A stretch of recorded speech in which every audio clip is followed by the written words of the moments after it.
Hello. कैसे हैं आप लोग? बहुत अच्छे हैं। इधर आप लोग कैसे हैं? केम छू मजा मत छू। चलो। इधर आप लोग चैट बॉक्स कैसे हैं आप लोग? झकाश। टनाटन।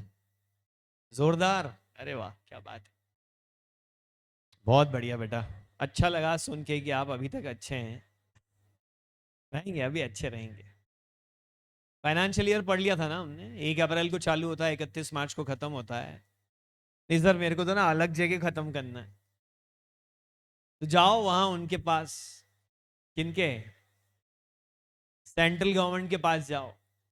बोलो सरकार, हुजूर, क्या हम अपना फाइनेंशियल ईयर चेंज कर लें? बोले क्यों? सिर्फ एक ही रीजन से आप चेंज कर सकते हो। एक मिनट, हाँ बेटा।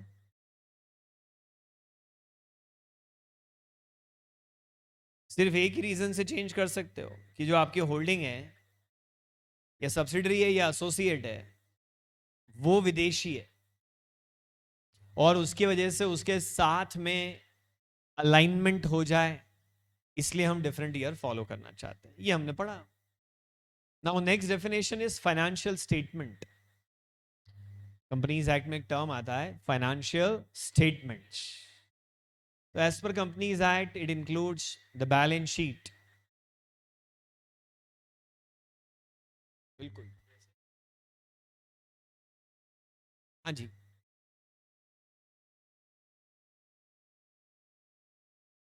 ये लाइट शिफ्ट करवाऊं? मैं तो इसको हाथ ही ना लगाऊं। थोड़ा आप शिफ्ट होके देखें शायद।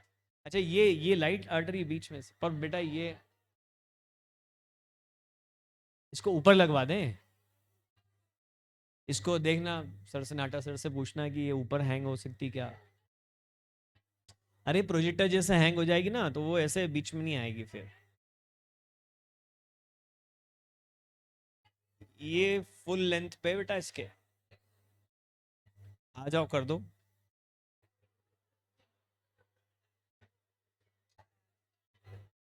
देखना भाई, इसका कुछ हो सकता तो कर दो, नहीं तो है। फुल लेंथ पे ही है वो। इसके लिए आप नाटा सर से संपर्क करें इस लाइट को हटाने की। मुझे हटाना है इधर उधर, मैं किधर भी चले जाऊंगा। बोले सर घर जाओ आप, मैं चला जाऊंगा। मैं इधर कोई डिस्टर्ब नहीं कर सकता।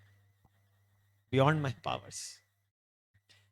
बैलेंस शीट, चिट्ठा, ये है फाइनेंशियल स्टेटमेंट। बहुत। पी एंड एल अकाउंट बहुत बनाए आपने। 11th में बनाए, 12th में बनाए, फाउंडेशन में बनाए, और क्या बनाए मतलब कभी कभी तो मैच ही नहीं होते थे। फिर आंसर देख के डिफरेंस निकालना पड़ता था कि अच्छा 5,400 का डिफरेंस है, ओहो ये 5,400 की एक आइटम तो भूल ही गया। तो बैलेंस शीट है, पी एंड एल है, कैश फ्लो स्टेटमेंट है, ये सब फाइनेंशियल स्टेटमेंट है। और जान जाती है कोई कैश फ्लो स्टेटमेंट आसानी से थोड़ी बनता है। मेहनत लगती है, पसीना बहाना पड़ता है,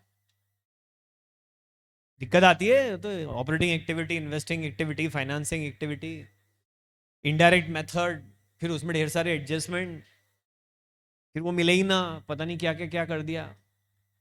तो मेहनत करना पड़ती है। इस सारे मेहनत के पीछे हमारे जैसे ही लोग होते हैं। चार्टर्ड अकाउंटेंट, बड़ी बड़ी कंपनियों में तो चार्टर्ड अकाउंटेंट एम्प्लॉइज होते हैं।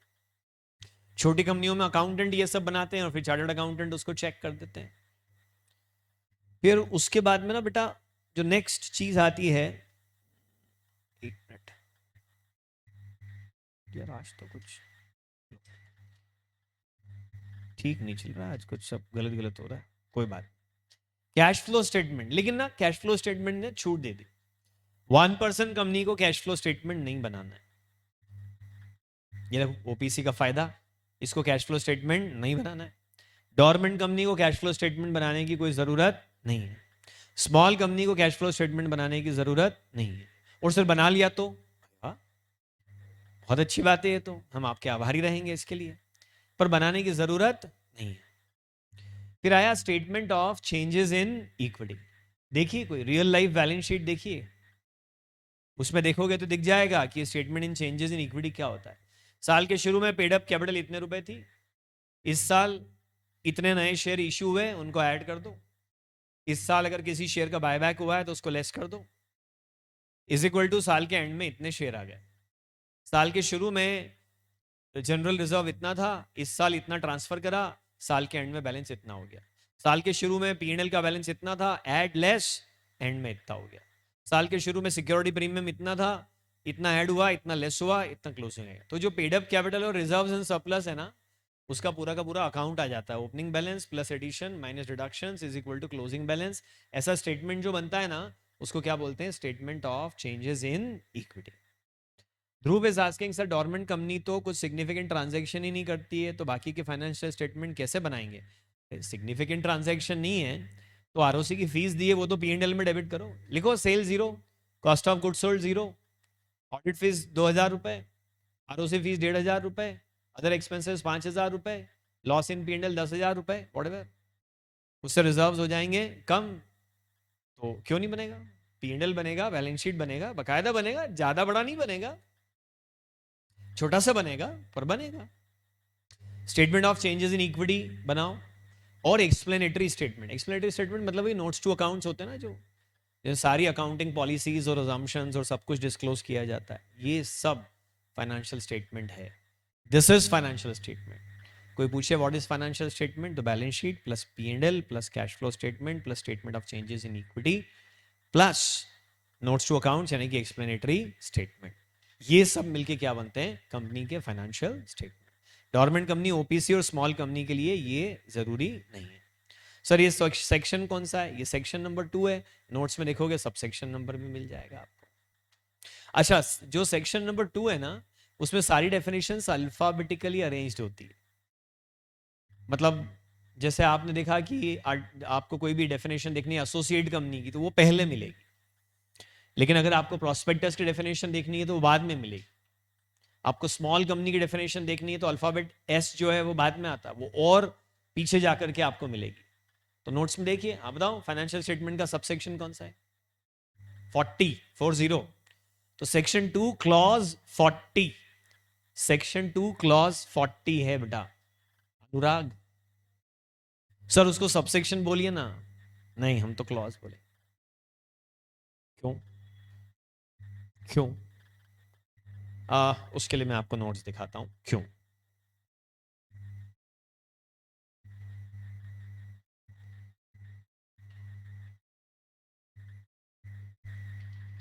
समझो कि सबसेक्शन और क्लॉज में क्या फर्क है।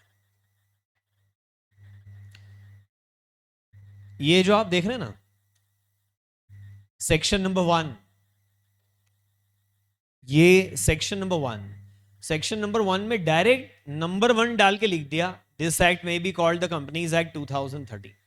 सेक्शन नंबर 1 में डायरेक्ट नंबर 1 डाल के लिख दिया ना, दिस एक्ट में बी कॉल्ड, तो ये सबसेक्शन। सबसेक्शन। अब ये मैंने ढंग से यहां लिखा नहीं है, एक मिनट, ये एक्चुअली इसका टाइटल नहीं था, एक मिनट।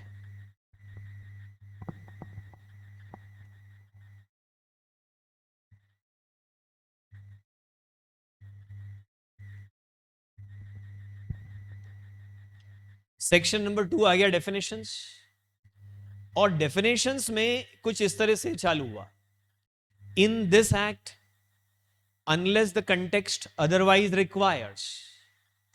सेक्शन 2 ऐसा चालू नहीं हुआ कि section 2 number 1 this, number 2 this, ऐसा नहीं चालू हुआ। सेक्शन 2 में पहले एक पैराग्राफ, एक लाइन लिखी है। क्या लाइन लिखी है? सबसे पहले एक पैराग्राफ या line, in this act unless the context otherwise requires. तो ये एक पैराग्राफ शुरू हो गया, और इस पैराग्राफ के अंदर फिर नंबरिंग चालू हुई। तो पैराग्राफ के अंदर नंबरिंग चालू हुई, इसलिए इसको सबसेक्शन नहीं पढ़ा जाता है, इसको क्या पढ़ा जाता है? क्लॉज। वैसे मैं आपको एक बात बता दूं कि आपको एग्जाम में ना तो पढ़ना है, ना सामने वाले ने आपके मुंह से कुछ सुनना है। आपको सिर्फ ब्रैकेट में लिख के आना है 2 ब्रैकेट में 6। तेरा मन पड़े तो तू इसको सबसेक्शन पढ़ ले, तेरा मन पड़े तो तू इसको क्लॉज पढ़ ले। और उससे भी ज्यादा इंपॉर्टेंट बात यह कि आपको याद रहना चाहिए कि 2 तो ठीक है, जो नंबर 6 है वो एसोसिएट कंपनी है, और नंबर 11 बॉडी कॉर्पोरेट है, और नंबर 20 में कंपनी है, और नंबर 21 लिमिटेड बाय गारंटी है, 39 फाइनेंशियल इंस्टीट्यूशन है, 40 फाइनेंशियल स्टेटमेंट है, 41 फाइनेंशियल ईयर है, 42 फॉरेन कंपनी है, गवर्नमेंट कंपनी है, की मैनेजरियल पर्सन है, officer who is in default है, 62 वन पर्सन कंपनी है। ये याद कैसे रखोगे? हाँ, नहीं लिखेंगे, बहुत अच्छी बात है।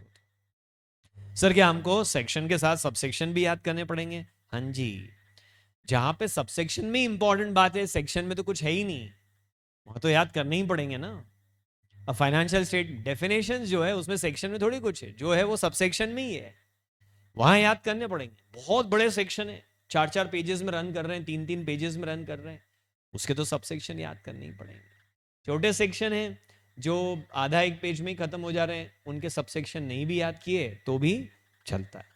सर मान लो सबसेक्शन छोड़ो, मैं तो सेक्शन नंबर भी ना याद करूं तो क्या कर लोगे? मत लिखना।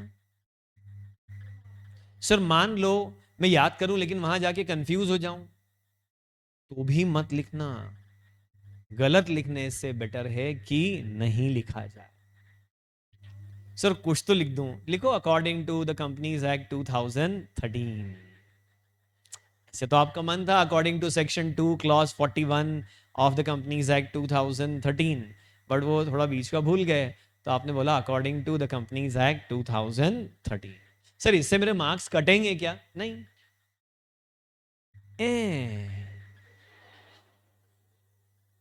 मार्क्स नहीं कटेंगे तो फालतू में काय को याद करूं मैं? पर लिखोगे तो अच्छा इंप्रेशन आएगा, अच्छा इंप्रेशन आएगा तो मार्क्स मिलेंगे। कटते तो नहीं है, लेकिन अच्छे इंप्रेशन से कहीं दूसरी जगह जो कट रहे होते थे ना, बेटा कॉपी रोबोट चेक नहीं करते, मैं आपको बता दूं। मतलब मशीन चेक नहीं करती कॉपी, इंसान चेक करते, और इंसान के इमोशन होते हैं, और वो इमोशन काम करते हैं कि अगर आपने पहले आंसर में एकदम जोरदार, अरे क्या है यार, आप किसी से भिड़ गए कहीं ट्रेन में बस में, बातें करते करते बहस हो गई, तो आप बोलो नहीं नहीं देख मैं बताता हूँ तेरे को सही क्या है, एक्चुअली ये इलीगल है, इसकी जगह अगर आप उठा के बोल दो कि एज पर section 2 clause 36 of the consumer protection act 1836, सामने वाला भाई साहब, नहीं नहीं वकील साहब, नहीं आप बोल रहे हैं तो सही होगा वो, तो फिर बात में दम आ जाता है। ऐसा थोड़ी होता है। तो अगर आप ऐसा सही सेक्शन लिख के ओपनिंग डाल देते हैं तो कॉपी चेकर वहीं इंप्रेस हो जाता है आपसे। फिर छोटी मोटी आप गलती करते हैं ना तो बोलता है यार ये आदमी हल्का नहीं है यार, इस आदमी में दम है, ये ऐसा नहीं कि इसको नहीं आता है, इससे कोई छोटी मोटी गलती बेचारे से हो गई है, तो लेट इट बी। तो ऐसे सेक्शन नंबर लिखने से ना बेटा बहुत फायदा होता है। एक और बड़ा फायदा सेक्शन नंबर का सुनो आप। मान लो कि आपके पास कपड़े रखने के लिए अलमारी है, उसमें कपड़े रखने के लिए दो तरीके हैं। एक तो ये कि कपड़े धुले और आपने ठूंस दिए और ठूंस दिए और ठूंस दिए, और जैसे अलमारी खोलो थोड़ा सा सब बाहर आते हैं, छाटो बिनो छाटे बिनो, आज क्या पहना, छाटो ये फेंका ही फेंका, ये आ गया चलो आओ पहन लो। और दूसरा ये इन सबको प्रॉपर हैंगर्स के ऊपर टांगा जाए, और फिर सिस्टमेटिकली लाइन से सब जमे हुए शर्ट्स एक साथ हैं, पैंट्स एक साथ हैं, जो भी कुछ मतलब कोट हैं एक साथ है, टाई रखी अलग, सिस्टमेटिक। तो एट ए ग्लांस देख के आपको ही विजन आएगा कि आज ये मुझे पहनना चाहिए, बहुत ईजी हो जाता है आपके दिमाग में। अगर आपने सारी इंफॉर्मेशन ऐसी ठूस दी ना तो बाद में रिट्रीव करना बहुत टफ होता है। और सेक्शन नंबर के हैंगर्स पर अगर आपने टांग दी इंफॉर्मेशन तो बाद में इसको रिट्रीव करना इजी होता है। इस एंगल से भी सेक्शन नंबर याद करना फायदेमंद है। ठीक है, अकॉर्डिंग टू सर, तो प्लीज आप बाद में प्रोवाइड कर देना ना list of important topics in all chapters, ताकि उन टॉपिक्स के तो एटलीस्ट एकदम बेस्ट याद कर लें। आहा, इंपॉर्टेंट लिखवा दूं क्या आपको मैं? लिखो। हाँ तो मैं तो कभी भी बता सकता हूँ, अभी क्या है देखो, जो अपना सिलेबस है वो कहां से कहां तक है, सेक्शन 1 से लेके सेक्शन 148 तक। इसमें से सारे सेक्शन इक्वली इंपॉर्टेंट है, और वो एग्जाम में इनमें से आपसे कुछ भी पूछ सकते हैं, और किसी एक सेक्शन पे और सब सेक्शन पे फोकस करके बहुत सारे मार्क्स का भी आ सकता है, और 5-5 8-8 अटेम्प्ट तक कोई 10-10 सेक्शन के ब्लॉक कभी पूछे ही ना जाए, ऐसा भी हो सकता है। And as soon as you start selecting the section कि मैं ये ढंग से याद करूं, तो बस पक्का वो नहीं आने वाला, ये बात दिमाग में रख लेना आप। जो कंपनी लॉ के पेपर में इंपॉर्टेंट ढूंढने की कोशिश करता है, इंस्टीट्यूट उससे बहुत खुश होता है और उसको कम से कम 4 अटेम्प्ट तक इंपॉर्टेंट ढूंढने का मौका देता है। ये सब छलावा है बेटा, देने को मैं भी इंपॉर्टेंट दे सकता हूं, कोई खास बड़ी बात नहीं है। आप खुश भी हो जाओगे, बाद में आता है नहीं आता उसमें से नोबडी काउंट्स, तब तक तो लोग भूल जाते हैं इस बात को। आज खुश हो सकते हो आप, पर मैं ऐसे फालतू काम करता नहीं। आप बीए नहीं कर रहे हो, आप सीए कर रहे हो। यहाँ इंपॉर्टेंट कुछ नहीं चलता है, सब पढ़ो, सब इंपॉर्टेंट है। यू नेवर नो कि वो कौन सी ऐसी घटिया सी सबसेक्शन जो पढ़ के आपको लगेगा ही नहीं कि ये ऐसी गेलो जैसी सबसेक्शन, इससे कभी कोई कुछ आ सकता है क्या, उसमें उठा के एक 6 नंबर की केस स्टडी बना के डाल दें। इट हैपेंस, ऐसा होता है। पेपर सेटर को यही आजादी होती है और होनी भी चाहिए, तभी सीए की वैल्यू सीए जैसी रहेगी। डोंट एवर ट्राई, आप अपने हिसाब से इंपॉर्टेंट निकाल लो, हो सकता है वो बैठ जाए, ठीक है, तो वो आप डिसाइड कर सकते हो। सर पेपर का पैटर्न कैसा रहता है? हाँ बेटा, 30 मार्क्स के ऑब्जेक्टिव आते हैं, 30% मतलब 100 नंबर के पेपर में, और बचा हुआ 70% जो है वो उसमें केस स्टडीज भी होती है और डायरेक्ट क्वेश्चंस भी होते हैं। चाहे केस स्टडी आए, डायरेक्ट क्वेश्चन आए, चाहे एमसीक्यू आए, उन तीनों के लिए एक ही चीज़ इंपॉर्टेंट है, आपको सब रटा हुआ होना चाहिए। तो छोड़ दो ये बात कि पेपर का पैटर्न कैसा है। चलो नेक्स्ट, अब हम आते हैं, ये सेक्शन नंबर 1 और 2 ना बेटा हमने एकदम कंप्लीट कर लिया है, इसमें अब कहीं कुछ भी बचता नहीं है। तो हम आते हैं अब आगे।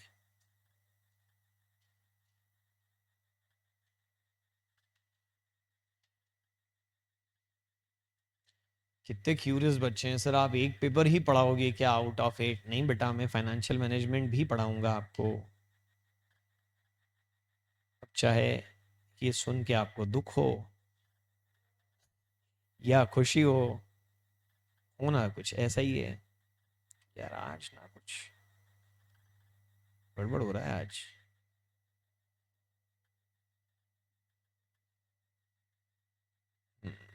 चलिए आगे देखते हैं हम।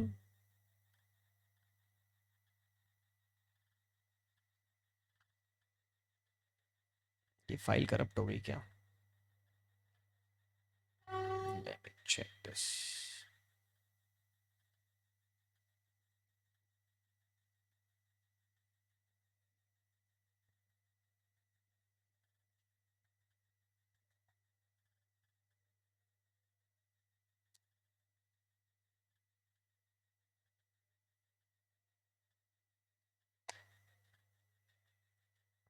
हाँ जी, तो आइए आप और हम, ये बेटा हमने ना कंपनीज एक्ट के 10 चैप्टर अपने सिलेबस में है।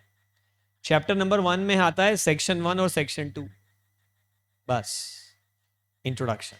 चैप्टर नंबर 2 है सेक्शन 3 से लेके सेक्शन 22 तक। फिर उसके बाद जो नेक्स्ट चैप्टर है वो 23 से 42 तक है। फिर जो नेक्स्ट चैप्टर है वो 43 से लेके 72 तक है। फिर 73 से 76 तक। ऐसे लॉ मेकर ने सेक्शंस के ग्रुप को चैप्टर कह दिया। तो अब हम चैप्टर नंबर 2 में एंटर कर रहे हैं। ये इंस्टीट्यूट का चैप्टर नंबर 2 नहीं है, कंपनीज एक्ट का चैप्टर नंबर 2 है, जो सेक्शन 3 से स्टार्ट होता है और सेक्शन 22 तक जाता है। सबसे पहली चीज हम इसमें सीखने वाले हैं, formation of a company. Company कैसे बनाई जाए।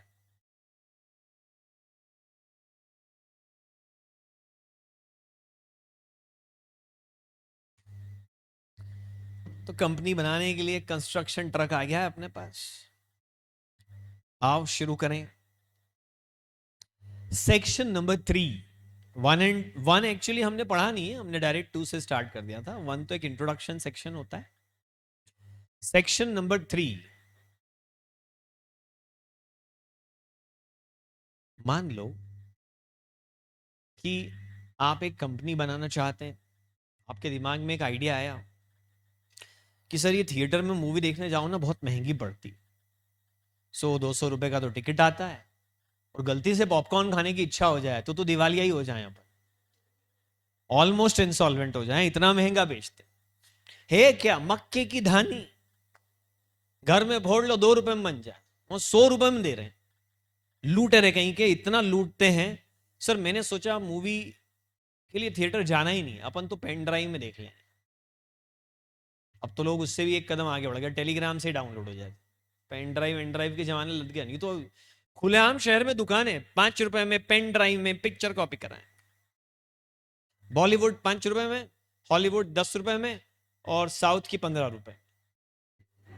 हाँ हाँ हाँ, रेट भाई। और बोर्ड लगे बड़े बड़े, 4 कदम आगे पुलिस स्टेशन है, और ये पायरेटेड मूवी बेच रहा है। अरे पायरेसी क्राइम है,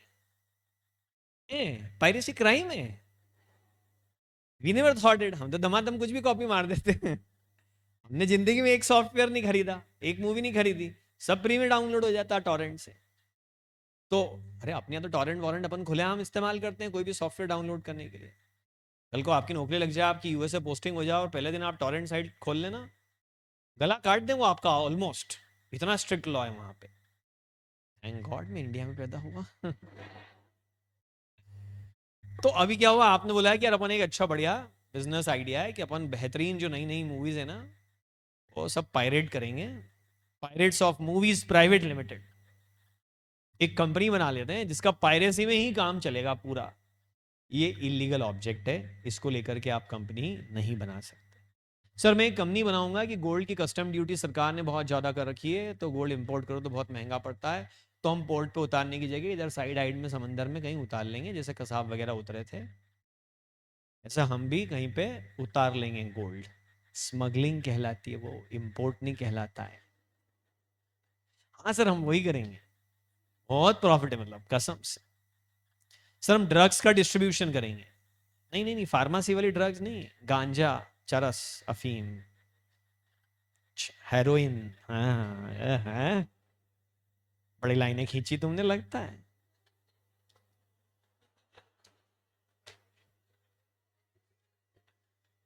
तो बहुत स्कोप है, आय हाय। नाम रखेंगे कंपनी का बदमाश कंपनी प्राइवेट लिमिटेड, वाह। सर अब ये काम हम प्रोप्राइटरशिप में करते हैं, सर टुच्चा काम लगता है, हम कंपनी बनाएंगे। और कल को तालिबान भी बोले कि भाई तालिबान डिस्ट्रक्टर्स प्राइवेट लिमिटेड, नहीं कर सकते ना। इलीगल पर्पस से कंपनी नहीं बना सकते। कंपनी एक्ट का सबसे पहला रूल यही है कि कंपनी जो भी आप बनाएं वो किसी न किसी लीगल पर्पस से ही बना सकते हैं। सर हम भजन कीर्तन करने के लिए कंपनी बनाए, हाउ? क्योंकि वो तो लीगल है। सर हमने कंपनी बनाई है कि आलसी लोगों की कंपनी है कि आलस के नए नए तरीके कैसे खोजे जाएं। हाँ हाँ बनाओ, वो पूरी तरह से लीगल है। कंपनी में बी फॉर्म फॉर एनी, अभी रुक जाओ ना, अभी लिखते हैं, 2 मिनट। कंपनी में be form for any lawful purpose. Illegal purpose को लेके कंपनी नहीं बना सकते, सेक्शन 3 आपको ये बोलता है। अभी तक हमने डेफिनेशंस पढ़ ली कि what is company, what are the types of companies. अब सवाल आया कि चलो कंपनी तो बहुत बढ़िया चीज है, आओ बनाएं। तो आओ बनाए में सबसे पहली बात, लीगल पर्पस से बनाओ।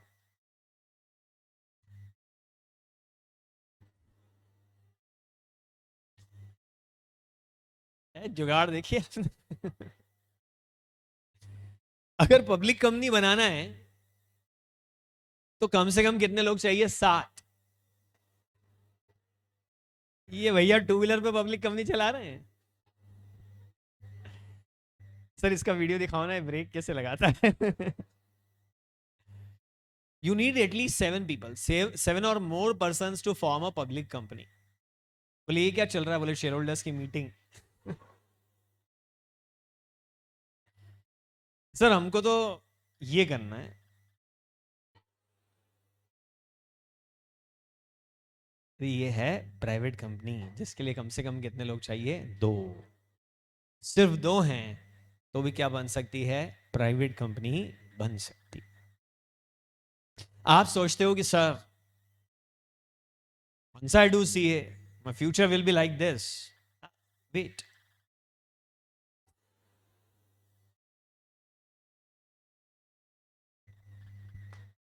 You need just one person to make OPC.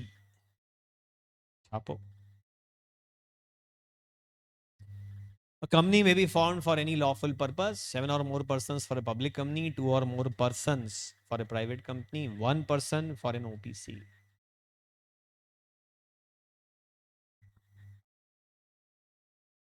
हाँ बेटा। हाँ, ये बहुत अच्छा क्वेश्चन पूछा इनफैक्ट आपने कि ये मे बी क्यों लिखा है। ये लॉ है ना, ऐसा ही है, लिखा होता है मे। वैसे मे का मतलब होता है ऑप्शनल, और शेल का मतलब या मस्ट का मतलब होता है कंपलसरी। बट लॉ में ना आपको एक चैप्टर है, असीम सर पढ़ाएंगे वो चैप्टर आपको, interpretation of law, interpretation of statute. बहुत ही इंटरेस्टिंग शानदार चैप्टर है वो।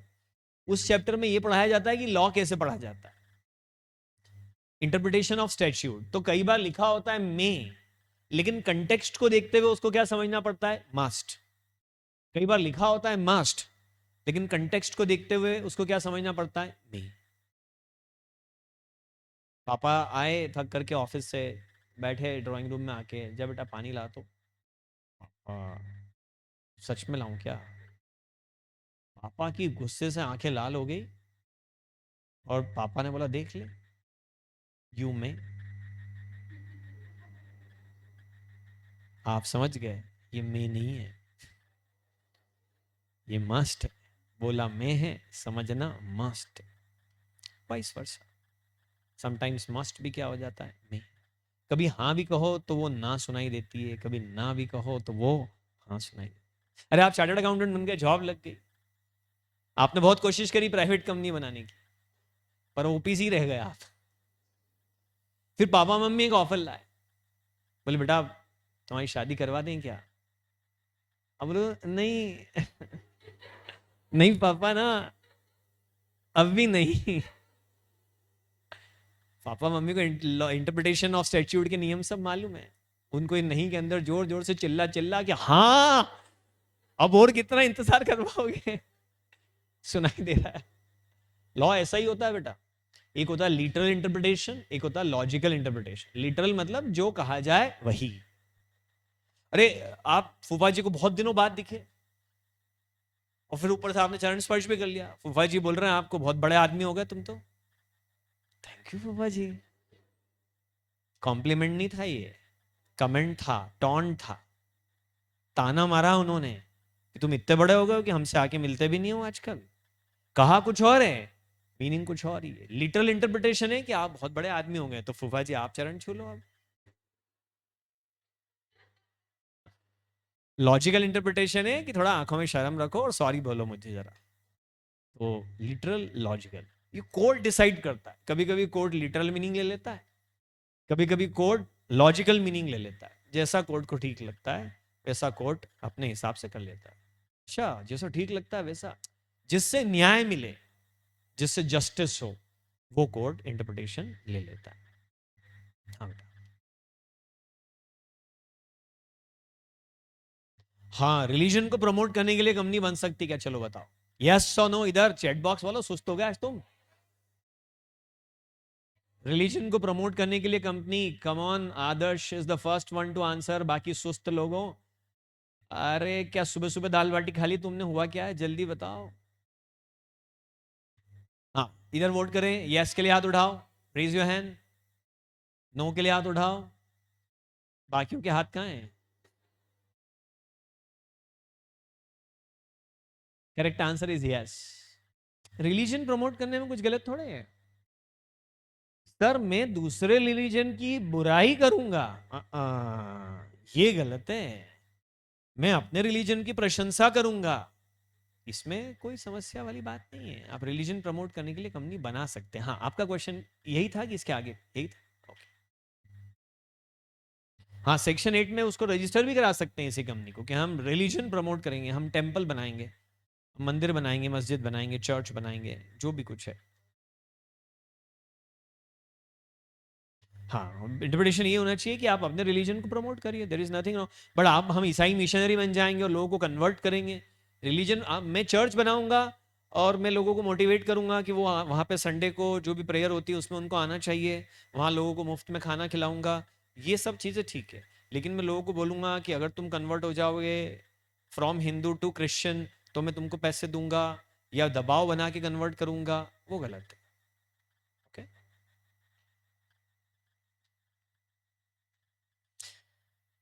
हाँ जी सर, ये 7 लोग, 2 लोग, 1 लोग करेंगे क्या, साइन करेंगे, साइन। अच्छा, कहाँ, आरओसी के रजिस्टर में अपने खुद के मेमोरेंडम ऑफ एसोसिएशन।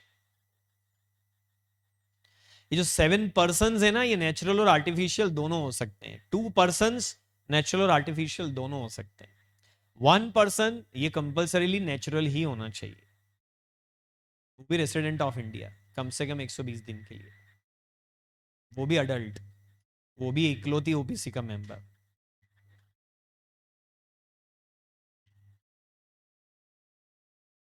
ये है बेटा सेक्शन नंबर 3। सर मेरे दिमाग में एक चालाकी आई, मैं 7 लोगों को इकट्ठा करके कंपनी बनाऊंगा, फिर उसमें से एक अपने शेयर बचे हुए 6 में से किसी को देके चला जाएगा। शुरू में हमको 7 दिखाने थे, हमने दिखा दिया, बाद में जैसे ही कंपनी बन गई फिर हमने गायब कर दिया, बल्कि 6 गायब कर दिए, एक ही रह गया फिर हमारा आदमी वहां पे। नहीं, न केवल बनाने के लिए 7 लोग 2 लोग चाहिए, बल्कि बनाए रखने के लिए भी 7 लोग 2 लोग 1 लोग चाहिए। बनाने के लिए तो ये लोग चाहिए ही, बनाए रखने के लिए भी इतनी संख्या तो चाहिए ही सही। अब हम ओपीसी के बारे में बात करते हैं। वो बनाए रखने की बात बाद में करेंगे, हम सॉरी, एक स्लाइड और है बीच में ओपीसी के बारे में। आप लोगों ने पढ़ा था फाउंडेशन में भी कि ओपीसी में एक नॉमिनी होना चाहिए, पढ़ा कभी आपने ऐसा? Memorandum of association of OPC should contain the name of the nominee. जैसे मिस्टर राजेश अग्रवाल ने एक ओपीसी बनाई, पात्र काल्पनिक है, किसी की भावनाओं को ठेस पहुंचाना इन उदाहरणों का उद्देश्य नहीं है। राजेश अग्रवाल ने कंपनी बनाई, उन्होंने लगा कि in case of my death Amit Agarwal shall be deemed to become member in OPC, मतलब अमित अग्रवाल को उन्होंने अपना क्या बना दिया, नॉमिनी। तो ये नाम मेमोरेंडम ऑफ एसोसिएशन में लिखना पड़ेगा, और जब भी कभी मेंबर की डेथ होगी या इनकैपेसिटी टू कॉन्ट्रैक्ट आ जाएगी, उसमें पढ़ा होगा ना कि कभी कभी कॉन्ट्रैक्ट करने की कैपेसिटी खत्म हो जाती है, जैसे अनसाउंड माइंड है, अनडिस्चार्ज इंसॉल्वेंट है, और क्या, डिसक्वालिफाइड बाय लॉ है, एलियन है। वो सारे केसेस में जब बंदे में कैपेसिटी टू कॉन्ट्रैक्ट ही खत्म हो जाए, तब भी उसका नॉमिनी क्या होगा, मेंबर बन जाएगा। यहां पर जिसका भी नाम आप दे रहे हो पहले उसका कंसेंट लेटर लो। आप खुद के बेटे का नाम भी नहीं दे सकता बंदा, पहले उसका कंसेंट लेटर लेना पड़ेगा कि are you ready to become nominee in my company, and he will give a consent letter, yes I hereby declare that I am ready to become nominee in this company. और वो consent letter ROC के पास file करना पड़ेगा at the time of registration of the company. छापो लुनाटिक, हाँ yes.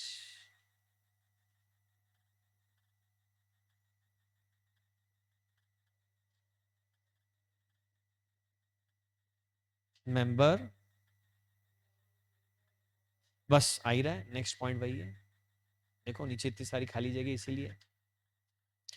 Sir member जब insolvent हो जाए तो नॉमिनी रिस्पॉन्सिबल होगा क्या पेमेंट के लिए? नहीं नहीं नहीं, कंपनी इंसॉल्वेंट हो जाएगी तब मेंबर लायबल होता है, लेकिन वो भी उसकी लिमिटेड लाइबिलिटी होती है ना, लिमिटेड बाय शेयर्स। तो अगर उसका शेयर फुल्ली पेड अप है तो उसको कहीं कुछ देने की जरूरत नहीं है। नहीं नहीं, अब अगर आप पूछ रहे हो कि मेंबर इंसॉल्वेंट हो जाए तो नॉमिनी उसके पैसे देगा क्या, वो तो हरगिज ही नहीं देगा। मेंबर और नॉमिनी तो पर्सन है, एक पर्सन दूसरे पर्सन के पैसे क्यों भरेगा, बिल्कुल नहीं। हाँ, कंपनी इंसॉल्वेंट हो जाए तो मेंबर पैसे भरेगा, वो भी अगर उसकी कैपिटल अनपेड है तो, अदरवाइज नहीं।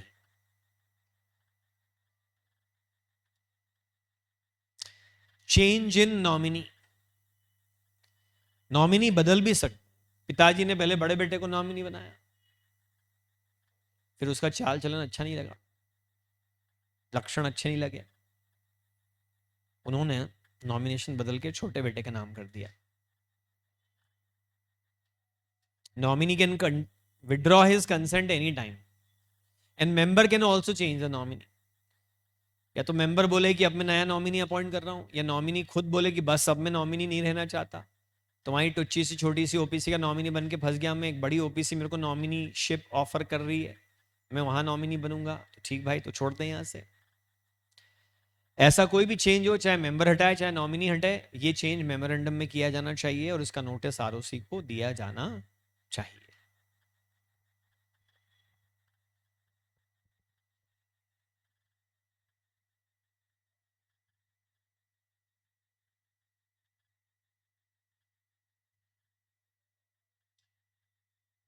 बनाओ, निमोनिक बनाओ,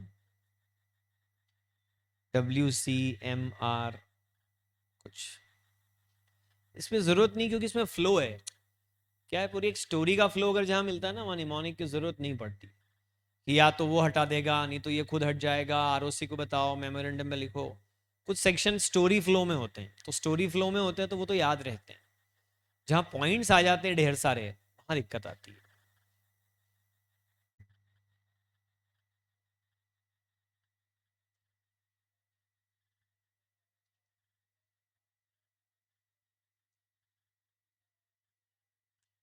नॉमिनी अपनी कंसर्न वापस ले ले, दूसरा नॉमिनी नहीं मिल पा रहा। कोई भी बन जाएगा आसानी से, हिंदुस्तान में कहाँ लोगों की कमी है। क्यों, लाइबिलिटी तो वैसे भी लिमिटेड ही है, फुल्ली पेड अप शेयर है। ले दे के मिलना तो असेट ही है, लाइबिलिटी तो कुछ नहीं मिलना है। किसी भी रास्ते चलते आदमी को, इधर आ, ये 50 करोड़ की कंपनी में नॉमिनी बनेगा। हाँ, बोलो आप मर्डर भी कर दूं हाथों हाथ आपका, इधर नॉमिनी बनाओ आप मुझे। नॉमिनी तो आराम से मिल जाता है बेटा, नॉट अ प्रॉब्लम। हाँ, वो 30 डेज होता है यूजुअली, बट अगर आप प्रोसीजर्स में पढ़ेंगे तो मिल जाएगा। ये अपने को नहीं लिखना है, जो मेरी स्लाइड पे नहीं है और नोट्स में भी नहीं है, वो आपको बिल्कुल नहीं याद करना है, थैंक गॉड। लेकिन जो मेरी स्लाइड में है और नोट्स में है, वो आपको बहुत अच्छे से याद होना चाहिए। ए, हाँ, है, हर चीज की प्रोसीजर है, टाइम लिमिट क्या है, कौन से फॉर्म नंबर में ये फाइल होगा, ये सब सेक्रेटरियल प्रोसीजर में आता है। तो जो लोग CS कोर्स पढ़ते हैं ना, उनको इन सब की प्रोसीजर भी पढ़नी पड़ती है, कि कौन से फॉर्म नंबर में एप्लीकेशन जाएगी आरओसी को, कितने दिनों में जाएगी, इसके साथ फीस कितनी चार्ज होगी, और लेट फीस अगर लग गई तो वो कितने रुपए लगेगी, और इसके साथ में डॉक्यूमेंट्स कौन से अटैच करने पड़ेंगे, जो अटैच डॉक्यूमेंट है उसके ऊपर साइन कौन करेगा, डिजिटल सिग्नेचर का वेरिफिकेशन कैसे होगा, प्रोसीजरल एस्पेक्ट, उसको बोलते हैं हम सेक्रेटरियल प्रोसीजर। वो उन लोगों को पढ़ना पड़ता है, हम चार्टर्ड अकाउंटेंट्स को नहीं पढ़ना पड़ता है। हमको मालूम होना चाहिए कि क्या हो सकता है और क्या नहीं हो सकता, कैसे करते हैं, none of our business, at least at CA intermediate level. Nominee को मेंबर बनने के बाद शेयर कैपिटल पे करनी पड़ती है क्या? हाँ जी बेटा, अगर ये पार्टली पेड शेयर हैं तो उसको फुल्ली पेड करने की लाइबिलिटी नॉमिनी के ऊपर जरूर आएगी, इसीलिए तो उससे कंसेंट लेटर ले रहे हैं हम, इसीलिए तो कंसेंट लेटर ले रहे हैं। तो हो जाएगा, कोई दिक्कत नहीं। नहीं नहीं सर, फिर भी मान लो कि ये आदमी ना बहुत ही बेकार आदमी है और कोई भी इसका नॉमिनी बनने को तैयार नहीं है, क्योंकि इसने पिछली 3 बार जिन लोगों को नॉमिनी अपॉइंट करा था ना, वो 1 महीने में मर गए। मिस्टर ए को नॉमिनी बनाया, वो मर गया, B को बनाया, वो मर गया, C को बनाया, मर गया, आपको बोला तू बनेगा नॉमिनी। ये कंपनी नहीं पनौती है, प्रेत आत्मा का साया है इसके ऊपर। मैं नॉमिनी बना और मैं भी निपट जाऊंगा, मैं नहीं बनता। सर अब क्या होगा? Winding up.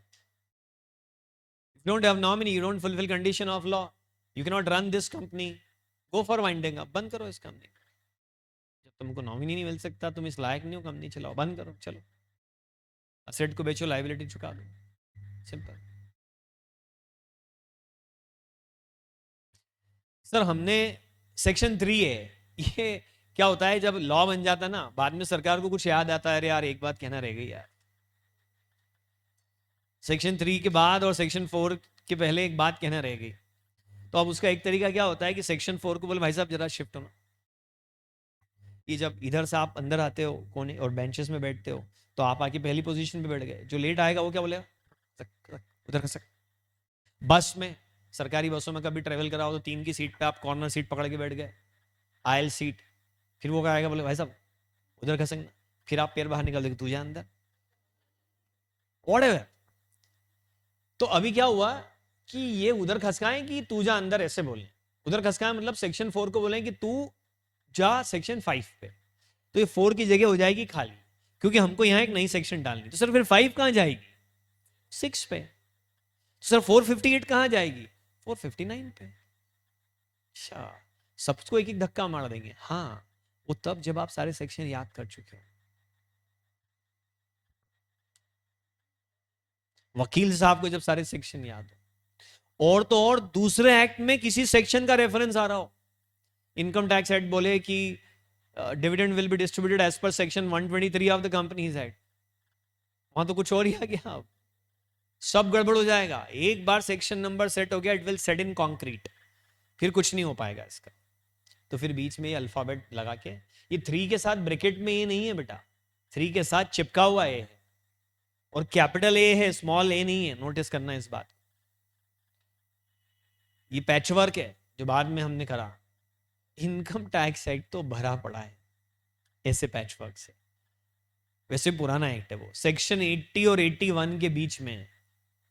कभी वो 80 ए लाए, फिर बी लाए, फिर सी लाए, फिर 80 CC लाए, फिर 80 ट्रिपल सी लाए, फिर 80 CCCD लाए, H आया, डबल H आया, HHB आया, HHBA आया, HHCA आया, HHDC आया, पूरे अल्फाबेट खत्म कर लिए और उन अल्फाबेट के कॉम्बिनेशन चल रहे हैं अब। इतने सेक्शन बीच में घुसा दिए लाइन में उन्होंने, ये भी लाइन में बीच में घुसा हुआ है। सर हमारे मेंबर बाद में कम हो जाए तो नहीं, क्या बिगाड़ लोगे बताओ, आप कर क्या लोगे बताता हूं। ये टाइमलाइन है, ये जो आप देख रहे हो ना, ये टाइमलाइन है। This is timeline. ये एक पहला दिन है, ये फिर आगे का कोई डेट है, फिर ये उसके आगे। इस दिन आपके नंबर ऑफ मेंबर रिड्यूस हो गए, प्राइवेट कंपनी में बिलो 2, पब्लिक कंपनी में below 7। Bhavya is saying unlimited liability हो जाएगी। अरे वाह, वेरी गुड बेटा, देखते हैं अभी आगे। And still you carries on business for more than 6 month with reduce member. Sir हम 7 थे, हम 6 रह गए, विद इन 3 मंथ्स हमने वापस मेंबर बढ़ा के 7 कर लिए, चलेगा। 3 महीने आप रिड्यूस मेंबर के साथ चल रहे थे, नो प्रॉब्लम। सर हमने 3 दिन में ही मेंबर वापस पूरे कर लिए, बहुत बढ़िया। सर हम 5 महीने 29 दिन तक चले, चलेगा। सर हमने 6 महीने कंपनी चला ली, चलेगा। सर हमने 6 महीने 1 दिन चला ली कंपनी, ये नहीं चलेगा। 6 महीने का टाइम दिया आपको कि नंबर ऑफ मेंबर बढ़ा लो, वो भी हिंदुस्तान जैसे देश में जहां लोगों की कमी नहीं, आराम से बढ़ा सकते हो आप, फिर भी आप नहीं बढ़ा पाए। ये 6 महीने का कट ऑफ था और ये भी निकल गया, और बल्कि 6 साल निकाल दिया आपने, और कंपनी चलाए जा रहे हो आप, नॉन कंप्लायंस। अरे 2 व्हीलर पे 3 लोग बैठना अलाउड नहीं है,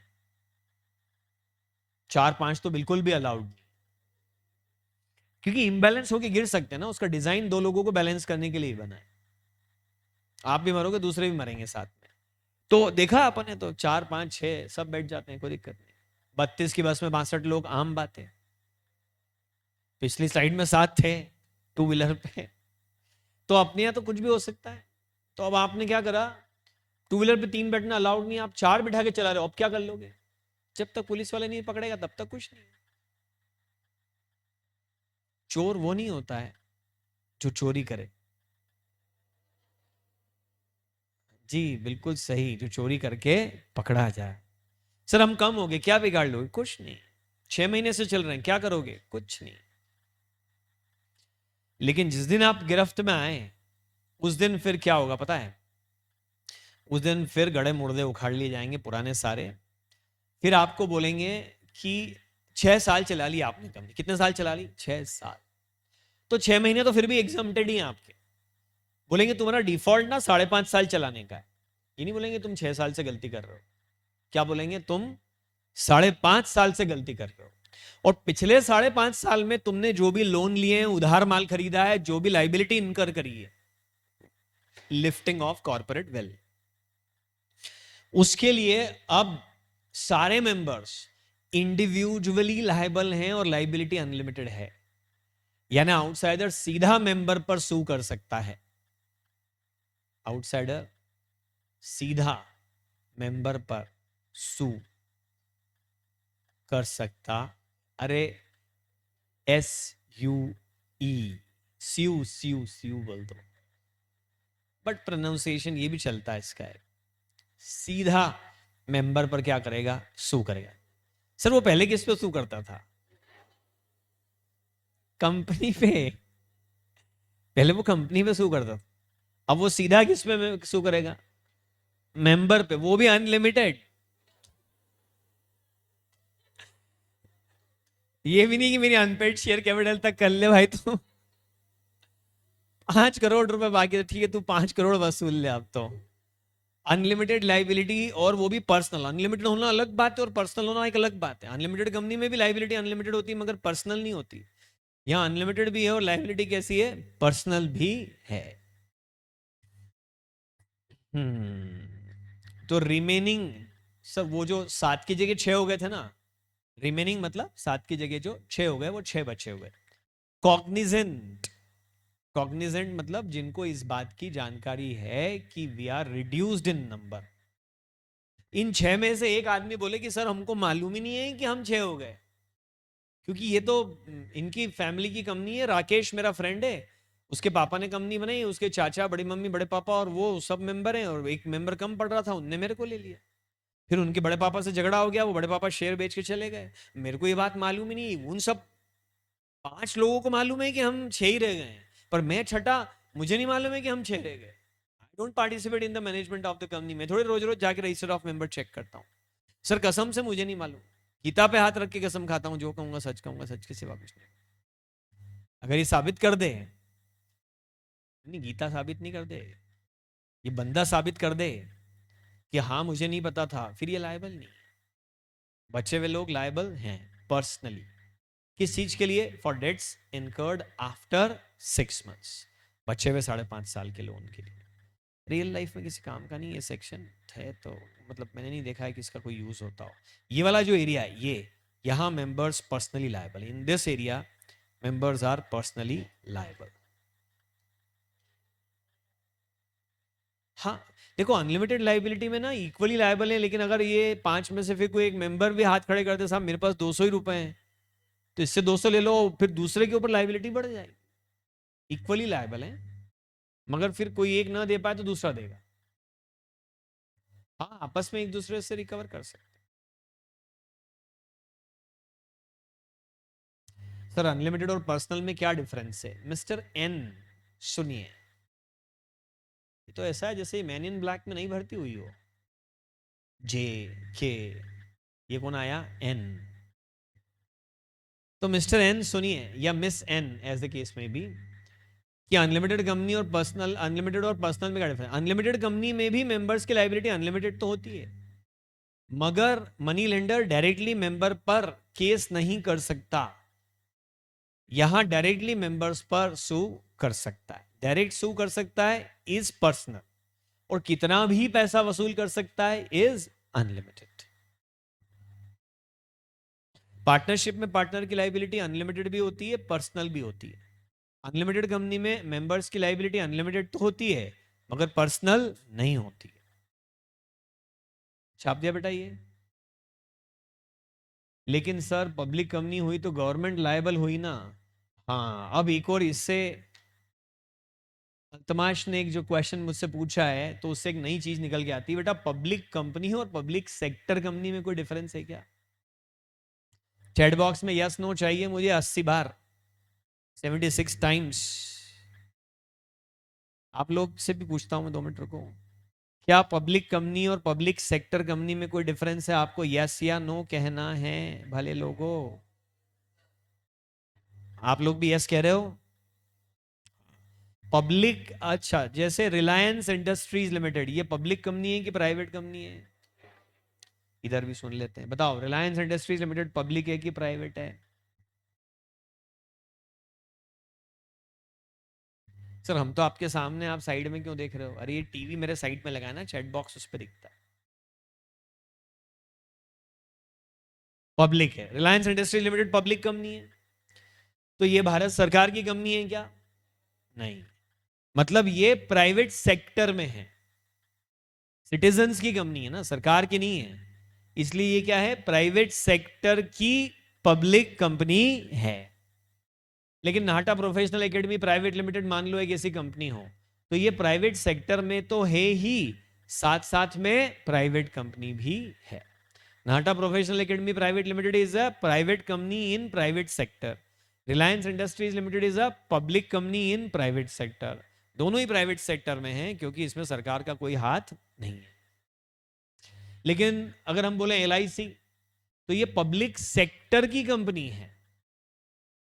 जैसे हम बोलो ONGC, हम बोले एनटीपीसी, हम बोले गेल भेल SAIL, gas authority of India limited, Bharat heavy electricals limited, steel authority of India limited, ये सब पब्लिक सेक्टर कंपनीज है क्योंकि इनमें गवर्नमेंट ऑफ इंडिया का कंट्रीब्यूशन है। तो अब थोड़ा आपके डाउट को मैं करेक्ट कर देता हूं बेटा। आपने पूछा कि अगर मान लो सर ये गवर्नमेंट कंपनी है और इसमें ऐसी गलती हो जाए तो फिर क्या गवर्नमेंट की लाइबिलिटी अनलिमिटेड हो जाएगी? हाँ, गवर्नमेंट को एक्सेप्शन थोड़ी है, वो गलती करेगी तो वो भी सजा पाएगी, सिंपल। सरकार गलती करेगी तो सरकार भी सजा भुगतेगी। हाँ, पब्लिक सेक्टर में भी प्राइवेट कंपनी हो सकती है। गवर्नमेंट एक कंपनी रजिस्टर करवाए कंपनीज एक्ट में और 100% शेयर गवर्नमेंट अपने पास ही रखे और उसका रजिस्ट्रेशन भी एज ए प्राइवेट कंपनी ही करवाए, तो फिर वो पब्लिक सेक्टर की प्राइवेट कंपनी हो जाएगी। सर उसका एग्जांपल तो मैं नाम बोल भी दूंगा तो आप पहचानोगे नहीं, क्योंकि वो प्राइवेट है तो पॉपुलर नहीं है, तो आपको कैसे पता चलेगा? ऐसे ऐसे ही प्राइवेट सेक्टर की प्राइवेट कंपनियों के भी मैं नाम बोल दूं, एसएआई ब्रशेस प्राइवेट लिमिटेड है। अरे तो आपकी तो प्राइवेट कंपनी है, छोटी सी है, तो इसको कोई जानता ही नहीं है, तो इसलिए पता नहीं चलता है कि क्या है मामला। हाँ जी, आगे। Time up. अरे ओके ओके ओके, चलो ठीक है। कल का क्या सीन है? पिछले संडे तो लगी थी क्लास शायद। हाँ, पिछले संडे नहीं लगी थी, वैलेंटाइंस डे था, तो फिर इस संडे लगेगी ना यार। मुझे यही बताया गया था कि पिछले संडे क्लास लगेगी। नहीं नहीं, मैंने मुझसे तो आप लोगों ने छुट्टी करवा ली थी, फिर मैं कहा था बाकी टीचर्स के बाद में मालूम पड़ेगा। यार मेरे पास तो वैलेंटाइन सेलिब्रेट करने का लाइसेंस है, तुम तो अनऑथराइज इलीगल हो। चलो देखते हैं, कल की क्लास का जो भी होगा आपको बता दिया जाएगा, मुझे भी बता दिया जाएगा। ठीक है, thank you, see you again either tomorrow or Monday, bye bye, study and enjoy.